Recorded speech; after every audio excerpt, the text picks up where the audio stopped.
6 मे 2025 रोजी ऊसाची आधारभूत वाजवी किंमत जी जाहीर केली आणि त्यानुसार आपला हंगाम 2025-26 ची भीमाशंकर सहकारी साखर कारखान्याची केंद्र सरकारने जो देशामध्ये जो कायदा लागू आहे की किमान आधारभूत किंमत एक रकमी दिली पाहिजे आणि ती रक्कम आपली प्रति टन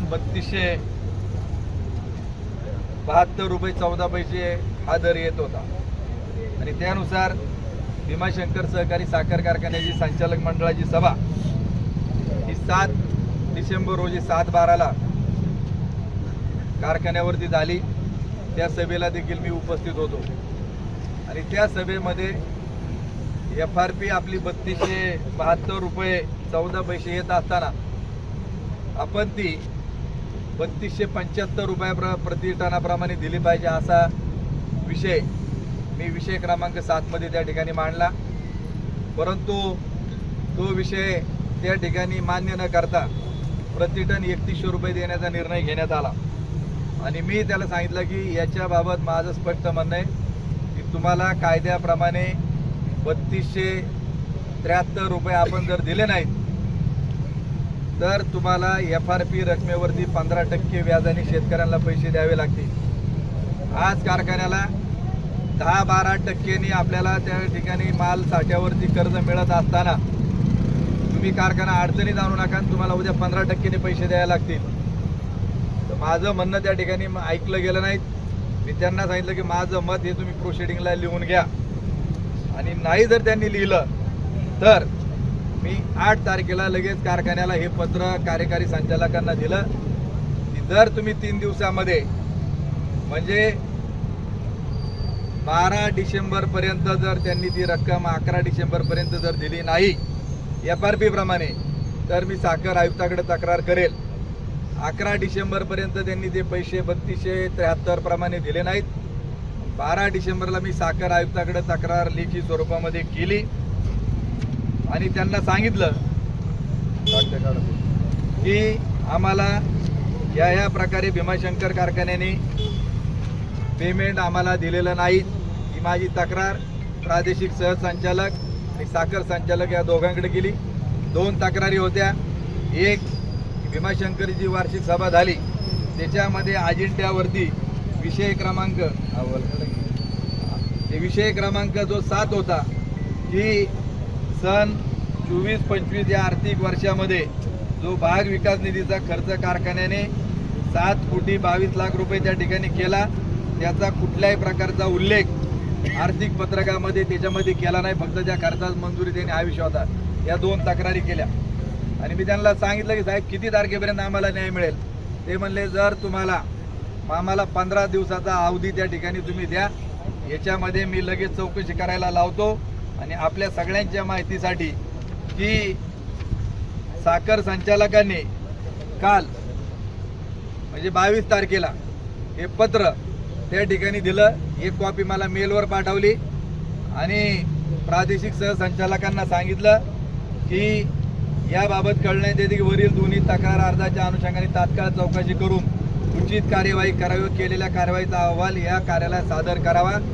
हे 22 तारखेला पत्र त्या ठिकाणी देण्यात आलं आणि काल 23 तारखेला कारखान्याच्या वतीनं जाहीर करण्यात आलं की आम्ही 3273 रुपये याप्रमाणे शेतकऱ्यांना जी FRP प्रमाणे रक्कम आहे ती आम्ही त्या ठिकाणी अदा करू। मी एका शब्दात हे सांगेन की हे उशिरा सुचलेलं शहाणपण त्या ठिकाणी आहे, कारण 7 तारखेला आम्ही ज्यावेळी विषय मांडला त्याच वेळी दिला असतं तर लोकांना एक रकमी त्या ठिकाणी पैसे गेले। आज रोजी मी आपणा सर्वांना सांगू इच्छितो की नोव्हेंबर महिन्यामध्ये जे ऊसाचं गाळप झालं ते जवळपास 2.25 लाख टनाच्या दरम्यान गाळप झालं आणि 173 रुपयाप्रमाणे फरकाची रक्कम जी आहे ती जवळपास 4.25 कोटी रुपयाच्या दरम्यान होत आहे आणि हे 4.25 कोटी रुपये शेतकऱ्याला अडचण असताना देखील त्या ठिकाणी दिले गेले नाहीत। आता इथून पुढचे पेमेंट 3273 प्रमाणे द्यायचं त्यांनी काल जाहीर केलेला आहे। बोर्डामध्ये तो निर्णय घेतला गेलेला नव्हता, कारण चौकशीचा सशेमिरा लागल्यानंतर तो निर्णय जाहीर केला. तर आता 15% जवळपास 5.25 लाख रुपयाची फरकाची रक्कम आहे. जसं FRP एक रकमी द्यायला भाग पाडलं तसं देवदत्त निकम हा शेतकऱ्यांचा प्रतिनिधी म्हणून कारखान्यामध्ये 25 वर्ष काम करतोय. चेअरमन म्हणून पण मी काम 10 वर्ष केलं, संचालक म्हणून. मी आज सर्वांच्या समोर या ठिकाणी शब्द आपल्याला देतो की ही 5.25 लाख रुपयाची जी रक्कम आहे ती देखील शेतकऱ्यांना 15% व्याजाने द्यायला भाग पाडणार म्हणजे पाडणार. आता 173 रुपये जर दिले नसते तर हा 25-26चा जो गाळप हंगाम पूर्ण होतोय तर ही जवळपास 11 लाख टनाचं गाळप होत असून ही रक्कम जवळपास 19 करोड रुपयाची रक्कम होत असते. म्हणजे ह्या एका निर्णयामुळं आज तुमच्या खात्यामध्ये 19 कोटी रुपये शेतकऱ्यांच्या त्या ठिकाणी जमा होणार आहे. दुसरी गोष्ट प्रामुख्याने आपल्याला नमूद करू इच्छितो की आपण नुसतंच म्हणायचं भीमाशंकर कारखाना 1 नंबर आहे, आमचं दुमत नाही, आपण टॉपला होतो आणि टॉपलाच राहिलो पाहिजे. मग आज सोमेश्वर कारखाना आहे, माळेगाव कारखाना आहे, छत्रपती असेल, त्याचप्रमाणे कर्मवीर शंकरराव पाटील कारखाना असेल, सर्वांनी FRP प्रमाणे एक रकमी पेमेंट त्या ठिकाणी केलं. आपल्याला अशी काय अडचण त्या ठिकाणी होते की आपण त्या ठिकाणी दिले नाहीत. अनेक मार्ग सांगितले की पैसे द्यायला काहीच अडचण नाहीत, नसेल तुम्हाला जमत मी येतो सगळा हिशोब करून देतो, का पैसे देता येत नाही ते तुम्ही मला सांगा. पण ती तयारी त्यांनी दाखवली नाही. याच्या मागचं एकच कारण तुम्हाला आपल्याला सांगतो की सहकारी साखर कारखानदारांनी FRP प्रमाणे पेमेंट दिले, पण आज हा सहकार अडचणीत आणण्याकरता याच लोकांचे जे खाजगी कारखाने आहेत त्यांचा फायदा होण्याकरता सहकारी कारखान्यांना भरडायचं काम केलं जातंय. हा माझा स्पष्ट मत आहे, हे पुराव्यानिशी आहे. कारण भीमाशंकरनी जर एक रकमी 3273 दिला तर यांचं शेजारचं आत्तार जे आता त्याला काय म्हणू आपण सावत्र, तर त्याला त्या ठिकाणी एवढे पैसे द्यावा लागणार आहेत आणि त्यांना ते देखील शेतकऱ्यांना द्यायचे नाहीत. आणि म्हणून 3100 रुपयाचा निर्णय घेतला. आज मला त्यांना देखील सांगायचे की जसा तुम्ही इकडे निर्णय घेतला ना तसा तिथं देखील याच भागातील शिरूर तालुक्यातील सभासदांचा भीमाशंकर सभासदांचा ऊस देखील तुम्ही इथला लेट करायचा आणि तिकडच्या टोळ्या लावून तोडायचा. त्या लोकांना देखील तुम्ही 3300 रुपयाप्रमाणे पेमेंट अदा करा. तुम्ही सगळे पत्रकार बांधवांना माझी विनंती आहे की जे काही खाजगी कारखानदारी आहेत सगळ्यांनी 3100 रुपये दिले, पण मी उल्लेख केलेल्या सगळ्या कारखान्यांनी 3300-3250 रुपयाप्रमाणे पेमेंट त्या ठिकाणी दिलेलं आहे. सहकारी चळवळ सभासदांची, शेतकऱ्यांची आणि खाजगी स्वतःचं पोट भरण्याकरता आहे. आता हे म्हणत असेल की आमचा त्याचा काही संबंध नाहीत. अरे तुम्ही ज्या कारखान्याच्या जोरावरती मोठाले होता त्याचा गैरफायदा तुम्ही घेता. कारखान्याच्या गाड्या घोड्या आखी यंत्रणा तुमच्यात. आणि या भीमाशंकरच्या व्हाईस चेअरमननी 11 डिसेंबरला स्टेटस टाकलं होतं स्वतःच्या मोबाईलवरती, पाहिलं असेल बऱ्याच जणांनी. 11 डिसेंबरला स्टेटस टाकलं कारखान्याच्या व्हाईस चेअरमननी की Parag agro foods and allied product private limited चालू गळीत हंगाम 25-26 2 लाख मेट्रिक टन गाळपाचा टप्पा पूर्ण, सर्व ऊस उत्पादक तोडणी वाहतूक मनपूर्वक अभिनंदन. अरे तुला एवढं पुळकं यायचं काय कारण आहे, हा आमचा त्यांना सवाल आहे. म्हणजे यांचे खायचे दात वेगळे आणि दाखवायचे दात वेगळे आणि ही लुटालूट चाललेले आहेत. म्हणून आमचा लढा जो आहे हा भीमाशंकर कारखाना हा वाचला पाहिजे, सुरक्षित राहिला पाहिजे, याच्याकरता आमचा लढा आहे. आज राजरोज हा राजकीय अड्डा म्हणून बसलेला आहे. इथं जेवणाच्या खानवळी इथं चालल्यासारख्या यांची मगजमारी या ठिकाणी चालू आहे की तुमची काय प्रायव्हेट प्रॉपर्टी नाही, तुमचा आहे ना हा खाजगी कारखाना तिकडं. माझा सवाल त्यांना एकच आहे की ज्यावेळी तुमच्या खाजगी कारखान्याचं तुम्ही इथं स्टेटस, या कारखान्याचं व्हाईस चेअरमन तुम्ही कोण आहेत त्या कारखान्यात, तुम्ही इथला राजीनामा त्या ठिकाणी द्यावा आणि लयच तुम्हाला पुळका असेल तर तिकडं त्याचं गुणगान त्या ठिकाणी गात राहावं. हे मला देखील त्यांना स्पष्टपणे सांगणं या निमित्ताने आहे. आज गेल्या वर्षी देखील असाच FRPचा विषय निघाला 1 स्ट्रोक, तर त्यावेळी देखील बोर्ड मीटिंगमध्ये मी हे प्रोसिडिंगची नक्कल माझ्या हातामध्ये 2630 रुपये हे म्हणत होते. मी मागणी केली की 3000 रुपये त्या ठिकाणी दिले पाहिजेत. म्हणलं माझं म्हणणं प्रोसिडिंगला घ्या नाही तर मी तक्रार त्या ठिकाणी करेल. आणि त्याच वेळी माझं म्हणणं प्रोसिडिंगला मांडलं गेलं आणि 2630 ऐवजी 2850 रुपये देखील त्यावेळी 1 स्ट्रोक देण्यात आले. म्हणून आज आम्ही या ठिकाणी जे लढतोय शेतकऱ्यांच्या हक्कासाठी लढतोय. त्यांचे घामाचं दाम त्यांना मिळालं पाहिजे.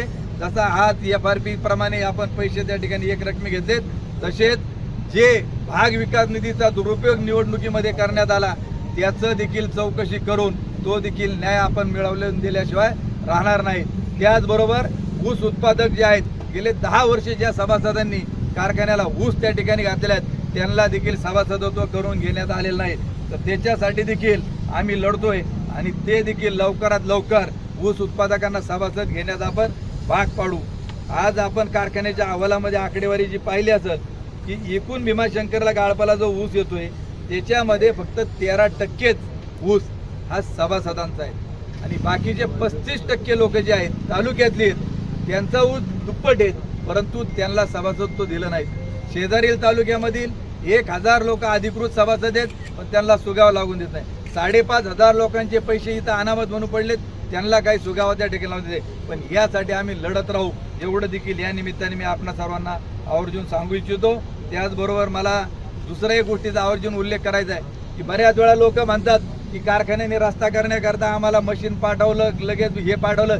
ते काय उपकार करत नाही बांधवांनो, की आज गेल्या वर्षी रस्ते दुरुस्ती करता कारखान्याच्या अकाउंटमधून 28,29,000 रुपये पैसे त्या ठिकाणी खर्च झालेत. मग ऊस असो किंवा नसो यांच्या मर्जीतल्याने यायचं आणि आमच्याकडे मशीन पाठवून देत त्यांनी ते सांगायचं मी कारखान्याचे. पण ऊस उत्पादकांना मला सांगायचंय की हा जो खर्च टाकलेला आहे की प्रत्येक शेतकऱ्याच्या एका टनामधून 2.5 रुपयाप्रमाणे हा ऊसावरचा रस्ते करण्याचा खर्च आहे. प्रत्येकाच्या 2.5 रुपये टनाप्रमाणे ते पैसे देखील कापलेत. ज्याचा जेवढा टन ऊस गेला त्यांनी हिशोब सरपंच त्या ठिकाणी करा का आपले किती पैसे कापले गेलेले आहेत. 2 मिनिटं मला एक विषय असं आहे, तुम्ही सांगितलं का मग रस्त्यासाठी आमच्या 100 लोकांच्या सह्या घेतल्या आमच्या टावरवाडीला माझा ऊस सह्या केला आमच्या रस्त्याला का एका गाम्याला परिसर मग मुरम टाकला आणि सह्या घेतल्या 100 सह्या तुम्हाला गेल्या वर्षी अजून नाही मुरम. ही संस्था जशी काय यांची प्रायव्हेट प्रॉपर्टी अशा पद्धतीने हे काम करत चाललंय याचा देखील मी जाहीर निषेध करतो. आणि मी आपणा सर्वांना या निमित्ताने सांगतो आम्ही जे बोलो ते खरं बोलो, कारण ही संस्था तुम्ही सर्वांनी त्या ठिकाणी उभी केली आहेत. 3,000 रुपये शेअर्स घेण्याचे पैसे तुमच्याकडे नव्हते. सोसायटी मार्फत आपण कर्ज घेतलं, 3,000ला 3,000 रुपये व्याज भरण्याचं काम लोकांनी त्यावेळी केलं आहे. माझ्या कुटुंबामधले देखील 5 जे लोकांचे शेअर घेतले हे सुद्धा आम्ही सोसायटी मार्फतच घेतले. असे मी कारण अध्यक्ष म्हणून काम करत असताना मी जवळून पाहिलेले आहेत आणि मी आजही सांगतो अध्यक्ष म्हणून काम करत असताना 10 वर्ष मी या ज्या संस्थेमध्ये बसलो होतो. कुणालाही तुम्ही ज्यावेळी आतमध्ये याल त्यावेळी तुम्हाला काय पाहुणचार देत होतो? 1 ग्लास पाणी आणि 1 चमचा साखर. कारण ही सभासदांची शेतकऱ्यांची तुम्ही काय पाहुणचार केला किती जेवण याला महत्व नाही, तुमच्या पदरात किती आपण टाकलं याला असं महत्व त्या ठिकाणी आहे. नुसतंच म्हणायचं आम्ही 1 नंबर. आता काल एक कुठलं तरी छाटछूट ते काय ग्रीन वर्ड काहीतरी 2 रुपये कोणाला द्यायचे तसले कोणालाही पुरस्कार त्या ठिकाणी. एक पत्रकारांना माहिती हे कारखान्याच्या वेळी कामाला होती त्यांच्या गावातल्या एकाला जो कारखान्याला पुरस्कार मिळाला तो त्या डबड्याला मिळाला. तर हे सगळे भूलभाल आहेत. आम्ही जे मांडलं त्याच्यावर त्यांनी बोललं पाहिजे.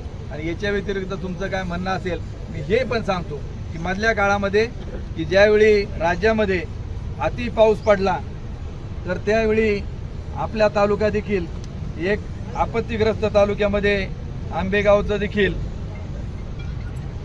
समावेश होता, शिरूरचा देखील होता. तर त्यावेळी शेतकऱ्यांची मोटारीची डिस्कनेक्शन करण्यात आली आणि मोटारींची कनेक्शन ज्यावेळी तोडण्यात आली तोडली होती आणि लाखनगाव आमच्या गावामध्ये. मग या तालुक्यातल्या आमदारांनी सांगितलं 5-5, 10-10 हजार रुपये भरा. मी लगेच जोडून द्यायला सांगतो अरे तुम्ही काय उपकार करता काय. आम्ही लढलो. प्रांतांनी वीज मंडळाला ऑर्डर दिली 13 ऑक्टोबर रोजी आणि शेतकऱ्याची कनेक्शन त्या ठिकाणी जोडून द्यायला सांगितली. कारण सरकारच्या याच्यात वीज बिल माफीचा निर्णय त्या ठिकाणी घेण्यात आलेला होता. त्यामुळं आम्ही लढतो आणि त्याच्यामुळं लोकांच्या पदरामध्ये आज त्या ठिकाणी काय पडतंय. मला तमाम शेतकरी बांधवांना सांगायचंय कोण म्हणत असेल का सत्तेपुढे शहाणपण टिकत नाहीत, परंतु लढल्याशिवाय काय मिळत नाही. हा देश स्वातंत्र्य झाला, हजारो लोक लढले म्हणून त्या ठिकाणी झाला. ब्रिटिशांच्या मागे त्या ठिकाणी गेले नाहीत म्हणून आम्ही लढत राहू आणि आपला प्रश्न मार्गी लावू. जसा बिबट्याचा विषय आपण गाजवला तशाच प्रकारे उद्याच्या काळामध्ये देखील भीमाशंकरचा जर गैरफायदा खाजगी कारखान्याला घेत असतील तर तो प्रयत्न आपण हाणून पाडू, एवढंच या निमित्ताने सांगतो. या व्यतिरिक्त जर तुमचं काय म्हणणं असेल तर त्याला उत्तर आम्ही देऊ. भाग विकास निधीचा दुरुपयोग केला असं तुम्ही जे म्हणताय, जर शासनाने त्याच्यामध्ये काही निर्णय घेतला नाही तर देवदत्त निकम यांची भूमिका काय राहील? मी त्याची इन्क्वायरी आता तुम्हाला ते पत्राची कॉपी देखील मी देतो. भाग विकासचं देखील शिक्षण संस्थेला प्रति टनाला 10 रुपयाच्या पुढे पैसे कापता येत नाही. आणि आज भाग विकास निधी हा परिसराच्या शेतकऱ्यांच्या डेव्हलपमेंट करता असतो. जवळपास यांनी ही 7 करोड रुपये त्या काळामध्ये एकाच दिवशी 13 ऑक्टोबर, 14 ऑक्टोबर, 15 ऑक्टोबरला ज्यावेळी आचारसंहिता लागणार होती 24 मध्ये, त्यावेळी 2 दिवसामध्ये ह्या पैशाचा सत्यानाश त्या ठिकाणी करण्यात आला. 50,000 रुपये खिरापतीसारखे, आणि काही जागेवरती अजून देखील कुठलंही काम झालेलं नाही. ते देखील मी तुम्हाला पुराव्यानिशी दाखवून देईल हे देखील सांगतो. आणि हा भाग विकास निधी जवळपास 4.5 कोटी रुपये भीमाशंकर शिक्षण संस्थेकडे वर्ग करण्यात आले. शेतकऱ्याच्या ऊसाचा पैसा 10 रुपये टनापेक्षा जादा तुम्हाला शिक्षण संस्थेला देता येत नाही. त्यांनी तो तर दिलाच, परंतु त्याचबरोबर भाग विकास मधली रक्कम देखील त्यांनी तिकडे वर केली, ती देखील आम्ही परत शेत कारखान्यामध्ये त्या ठिकाणी वळवल्याशिवाय राहणार नाही. तर भाग विकास निधीचा दुरुपयोग केला जे तुम्ही आरोप करताय, तुम्ही अध्यक्ष असताना असा निधी कापला असेल? 100% कापला. आज इथं अनेक गावातील लोक आहेत. आम्ही त्या गावातील हायस्कूलला 5-5 लाख रुपये निधी आपण दिला. त्याचबरोबर जिथं सातगाव पठाराचा भाग असेल, वेळ नदीचं खुलीकरण करण्याचं काम आपण केलं. ज्या आदिवासी भागांनी धरण बांधून दिलं, ते धरणग्रस्त झाले. आसाण्यासारख्या शाळेला देखील कारखान्याच्या भाग विकासमधून 20 लाख रुपये दिले. भीमाशंकरच्या परिसरामध्ये आपण तिरुंगणचा तलाव, त्याला 10 लाख रुपये त्या काळामध्ये दिले. त्याचप्रमाणे इकडं लोणी, धामणीच्या, खडकवाडीच्या त्या 8 गावांचं देखील खुलीकरणाचं काम केलं. विधायक कामं त्या ठिकाणी केली, हे देखील मी आपल्या सर्वांना सांगतो. तुम्ही ऊसाच्या बाजारभावाचे फरकाचे पैसे मिळवून दिले, तुमचं अभिनंदन.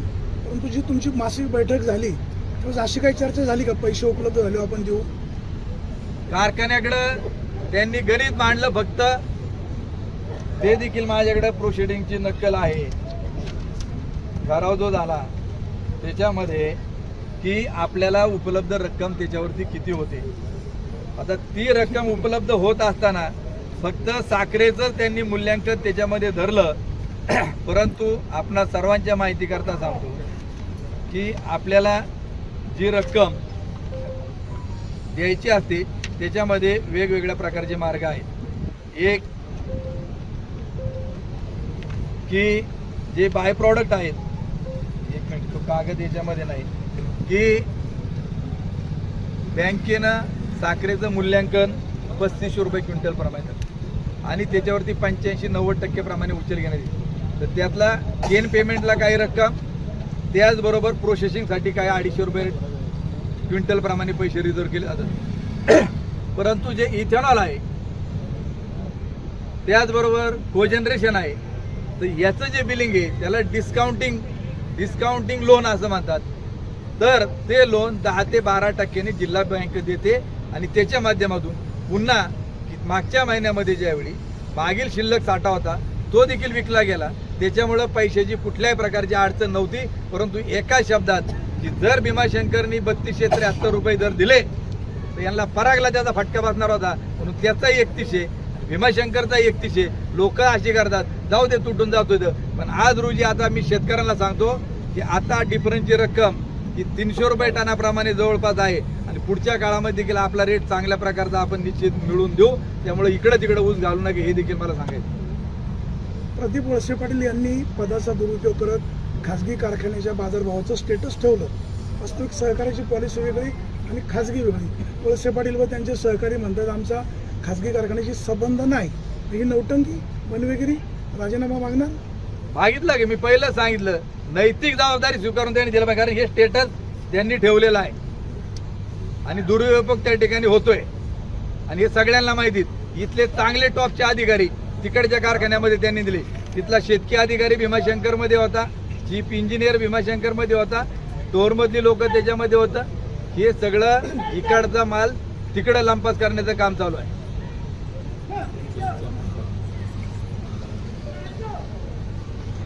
फेसबुकला आमचे पेज लाईक करा आणि आमचा युट्यूब चॅनेल सबस्क्राईब करा. वास्तव मराठी.